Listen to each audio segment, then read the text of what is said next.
subscribe to our channel and press the bell icon. Good morning friends, welcome to our YouTube channel Sir Abdul Sattar Khan 4.2 Reading Works of Art Sayyid Haider Raza। Reading works of art ये 9th English का 4.2 chapter है। इसे पढ़ेंगे, इसे समझने की कोशिश करेंगे।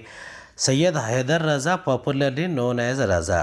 सैयद हैदर रज़ा को बहुत ही मशहूर है ये, इनको रज़ा के नाम से जाना जाता है। Was a renowned Indian artist, और ये जाने माने भारतीय फनकार है, आर्टिस्ट है।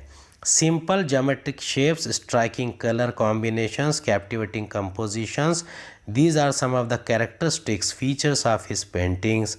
अब जो सैयद हैदर रज़ा की पेंटिंग की खसूसियात है, क्या ख़ासियत है उनकी, यानी वो ज्योमेट्रिक शेप्स का इस्तेमाल करते हैं, स्ट्राइकिंग कलर यानी बहुत ही उजले कलर का इस्तेमाल करते हैं, striking colour combinations, captivating compositions. अब कैप्टिवेटिंग यानी कि एनचैंटिंग, आकर्षक, मोहक, ऐसे जो कलर होते हैं बहुत ही लुभावने, उसका इस्तेमाल करते हैं। Compositions, the act of art of composing और arranging elements objects in particular manner artistically, यानी एक किस्म की बेहतर तरीके से किसी चीज़ की रचना करना। These are some of the characteristics features of his paintings।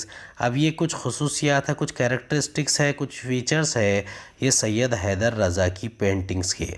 And so are the colours blue and orange. अब उन्होंने जो इस्तेमाल करते हैं सैयद हैदर रज़ा, उसमें ख़ास तौर पर दो रंगों का नाम लिया जाता है, ब्लू और ऑरेंज।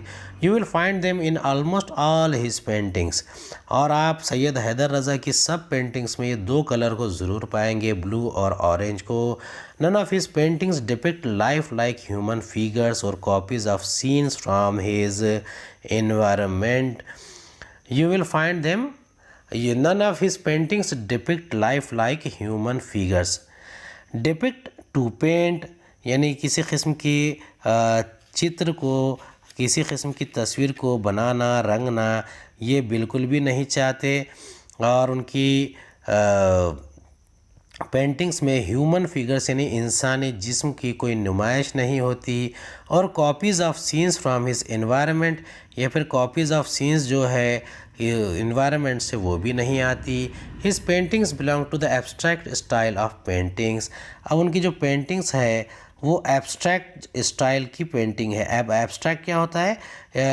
एब्स्ट्रैक्ट के मतलब होते हैं नॉट सो कॉन्क्रीट, यानी जिसमें कोई छुपी हुई बातें होती है, ये गुण कलाकृति का प्रकार होता है, उसे कहते हैं। Such paintings are not inspired by any external factor. अब इस किस्म की जो पेंटिंग्स होती है उसमें किसी बाहरी फैक्टर का, बाहरी बात का कोई ज़िक्र नहीं होता, कोई चीज़ नहीं आती। They originate when the artist tries to peep into his own inner mind. अब ये सब चीज़ें कब बाहर आती है? जब आर्टिस्ट यानी जो फ़नकार होता है वो अपने दिमाग से, अपने जहन से इन तमाम चीज़ों को बाहर लाता है, अपने जहन का इस्तेमाल करता है।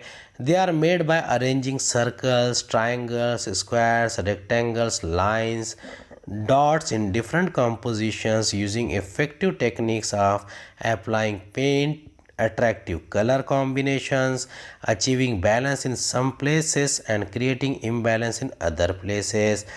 अब they are made by arranging circles. अब ये कैसे बनाई जाती है? पहले तो उसे तरतीब में लगाया जाता है। तरतीब में लगाना, अरेंज करना यानी तरतीब में लगाना। अब कौन सी चीज़ तरतीब में लगाई जाती है? जैसे कि सर्कल यानी दायरा, वर्तुड़, ट्रायंगल यानी कि मुसल्लस, त्रिकोण, स्क्वायर्स यानी चौकोन जिसे आप मुरब्बा कहते हैं, रेक्टेंगल्स यानी मुस्ततील, lines, dots in different compositions, कुछ लकीरें, लाइन, डॉट, कुछ नुक्ते और अलग किस्म के कॉम्पोजिशन का इस्तेमाल करते हैं। Using effective technique of applying paint, और उसमें एक बहुत ही बेहतरीन किस्म की टेक्निक का इस्तेमाल किया जाता है जब पेंट किया जाना हो। अट्रैक्टिव कलर कॉम्बिनेशंस, अट्रैक्टिव यानी दिल मोह लेने वाले, जाजिब नज़र जो कलर कॉम्बिनेशन है उसका इस्तेमाल किया जाता है। Achieving balance in some places and creating imbalance in other. बाज़ चीज़ों में बैलेंस के साथ बैलेंस बनाया जाता है और बाज़ चीज़ों में बैलेंस को तोड़ा जाता है, यानी इम्बैलेंस क्रिएट किया जाता है। Raza found his paintings through his study of Indian art and its heritage. और रज़ा ने अपनी पेंटिंग्स को स्टडी की है, कहाँ से स्टडी की है? इंडियन आर्ट और इट्स हेरिटेज, यानी भारत का जो फ़न है पुराना उससे, and heritage a special position that is inherited by a person और a generation from past generation. अब हेरिटेज के माने होते हैं विरासत। ये विरसे में मिली हुई भारत की जो पुरानी तहज़ीब है, संस्कृति है, उससे लिए गए ये तमाम चीज़ों को यहाँ पर पेश करते हैं। Cultural context and philosophy, cultural यानी तहज़ीबी, कंटेक्स्ट नज़रिए से, एंड फ़िलासफ़ी और उसके फ़लसफ़े से। His pictures seem to radiate peace and life at the same time. उनकी तस्वीरों में हमेशा आपको नज़र आता है, रेडिएट यानी वो उसके इर्द गिर्द घूमती है, radiate to give off rays of light heat, यानी एक किस्म की ये तवानाई बख्श जो गर्मी पेश करती है उसे कहते हैं। Spread from spread out external, यानी ये एक किस्म की चीज़ें बाहर करना या फिर उसे फैलाना, उसके लिए इस्तेमाल की जाती है। His pictures seems to radiate peace and life, अमन और ज़िंदगी दोनों को यकसा तरीक़े से पेश करती है। We realise that the painting is a visible form of very deep thought. Very few abstract paintings communicate with the viewers as much as Raza's do. बहुत ही कम जो तस्वीरें होती है, पिक्चर्स होते हैं, पेंटिंग्स होती है जो एक अजीब कलाकृति की तरह प्रकार की होती है, जैसे कि एब्स्ट्रैक्ट स्टाइल की, गुण कलाकृति के प्रकार की होती है, तो वो बातें करती है जैसे कि रज़ा की पेंटिंग्स हमारे से कम्युनिकेट कर रही है, बातें कर रही है, राब्ता कर रही है। Raza was born in a small village in Madhya Pradesh. He began to paint from the age of 12. रज़ा की पैदाइश जो है वो भारत के मध्य प्रदेश के एक छोटे से गांव में हुई थी और उन्होंने 12 साल की उम्र से ही पेंटिंग शुरू कर दी थी। He studied art at the चित्रकला महाविद्यालय एट नागपुर, और उन्होंने अपने आर्ट की पढ़ाई चित्रकला महाविद्यालय नागपुर से शुरू की थी। And later on at J school of art in Mumbai, और बाद में J school of art Mumbai से भी उन्होंने पढ़ाई की, आर्ट की तालीम हासिल की। He went to France to study art, और कुछ दिनों बाद वो फ्रांस चले गए ताकि वो फ़नकारी आर्ट की तालीम हासिल कर सके। After a few years he decided to settle in France. कुछ सालों बाद उन्होंने तय कर लिया कि वो फ्रांस में ही अपनी ज़िंदगी गुजारेंगे, वहीं रहेंगे। His wife was a French, और उनकी जो बीवी है वो भी एक फ़्रांस की ही रहने वाली ख़ातून है, उनकी बीवी भी फ़्रांस की शहरी है। He won many national and international awards, और उन्हें कई सारे मुल्की और गैर मुल्की, आलमी, मुल्की और बैनुल अक़वामी इनामात मिल चुके हैं। He was honoured with all 3 Padma awards, और उन्हें तीनों भी पद्मा अवार्ड से नवाजा जा चुका है।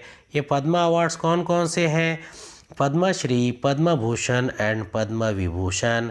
यानी पद्मा अवार्ड्स ये भारत के सिविलियन अवार्ड्स है, और सिविलियन अवार्ड्स में से पद्मश्री, पद्म भूषण और पद्म विभूषण है। With all the awards and honours his paintings for exploring a spiritual metaphysical path, और उनके जितने ऑनर्स है, जितने भी उनके पास जो इनामात मिले हैं वो उनकी पेंटिंग्स में झलकते हैं, जो बताता है exploring a spiritual and metaphysical part, जिसमें एक किस्म की एक्सप्लोर करना यानी ट्रैवलिंग थ्रू, और डिस्कवरिंग थ्रू यानी किसी चीज़ का अभ्यास करना, शोध लगाना। स्पिरिचुअल यानी रूहानियत, जिसमें रूहानियत होती है, आत्मीयता होती है, या metaphysical part. Metaphysical concern with metaphysics means philosophy, यानी कि जो तत्वज्ञान से प्रेरित होती है ऐसे रास्ते को वो चुनते हैं। ग्रेजुअली द बिंदु और point came to be the core of his paintings, आखिरकार बिंदु या पॉइंट जो नुक्ता होता है वो उनकी पेंटिंग का मरकज़ बन गया, सेंटर बन गया, core of his paintings. He described his work in these words, my work is my own inner experience. अब वो अपने काम को अपने अल्फाज में, अपने लफ्ज़ों में बयान करते हैं और कहते हैं कि मेरा my work is my own inner experience, कि मेरा काम मेरा ख़ुद का ज़ाती तजुर्बा है। And involvement with the mysteries of nature, और उसमें मैं शामिल होता हूँ। इन्वॉल्व होना यानी शामिल हो जाना, with the mysteries of nature, mystery यानी रहस्य, ऑफ नेचर यानी कुदरत के, फितरत के जो रहस्य होते हैं, जो छुपी हुई बातें होती है, उससे मेरा जुड़ाव होता है। And form which is expressed in colour, line, space and light, और ये बन जाते हैं जब मैं उसे बयान करता हूँ, एक्सप्रेस करता हूँ, उसे दिखाता हूँ, जब मैं रंगों के ज़रिए, लाइन, स्पेस, जगह के ज़रिए, या लाइट या रोशनी के ज़रिए। Sometimes an artist's thoughts appear to be too complex or even complicated. बाज़ औक़ात किसी आर्टिस्ट के जो थॉट्स है यानी ख़यालात है, appear to be too complex, वो बहुत ही ज़्यादा उलझे हुए नज़र आते हैं, कॉम्प्लेक्स यानी पेचीदा नज़र आते हैं, और इवन कॉम्प्लिकेटेड या बहुत ही ज़्यादा मुश्किल नज़र आते हैं, कॉम्प्लिकेटेड नज़र आते हैं। When they are expressed through words, जब उसे आप अपने अल्फाज के ज़रिए बयान करें। For him the effective medium of communication is his work, लेकिन रज़ा के लिए सबसे बेहतरीन जो ज़रिया है बातचीत का, कम्युनिकेट करने का, वो उनका काम है। हिज पेंटिंग्स, और उनकी पेंटिंग्स है। रज़ा हैड ग्रेट क्रिएटिविटी, रज़ा के पास एक बहुत ही बेहतरीन क्रिएटिविटी का ज़रिया होता है। His paintings are very expressive, उनकी जो पेंटिंग्स होती है वो बहुत ही जाजिब नज़र होती है, एक्सप्रेसिव होती है। This great artist passed away on 23 July 2016 at the age of 94। ये अजीम जो आर्टिस्ट है इसका इंतकाल हो गया, यानी ये अपने मालिक हकीकी से जा मिला 23 जुलाई 2016 को 94 साल की उम्र में। Living behind a legacy of sensitive paintings, और उन्होंने अपने पीछे एक बहुत ही अजीम विरसा छोड़ा है, विरासत छोड़ी है, वारसा छोड़ा है, लेगेसी छोड़ी है। हियर बिक्वेस्ट इनहेरिटेंस गिफ्ट, अब ये किस्म की भेंट है जो भारत के लोगों के लिए छोड़ी है। ऑफ सेंसिटिव पेंटिंग्स, जो बहुत ही ज़्यादा सेंसिटिव पेंटिंग्स है, हसास तरीन तस्वीर है। Achieved through extra ordinary composition of lines and colours, और जो उन्होंने हासिल किया था एक एक्स्ट्रा ऑर्डिनरी कंपोजिशन के ज़रिए, जो रंगों और कलर के ज़रिए होता था। That depict extra ordinary compositions, और ये ज़ाहिर करता है एक बहुत ही एक्स्ट्रा ऑर्डिनरी कॉम्पोजिशन को। उम्मीद है आपको हमारा वीडियो पसंद आया होगा। अगले वीडियो में दोबारा मुलाकात होगी। खुदा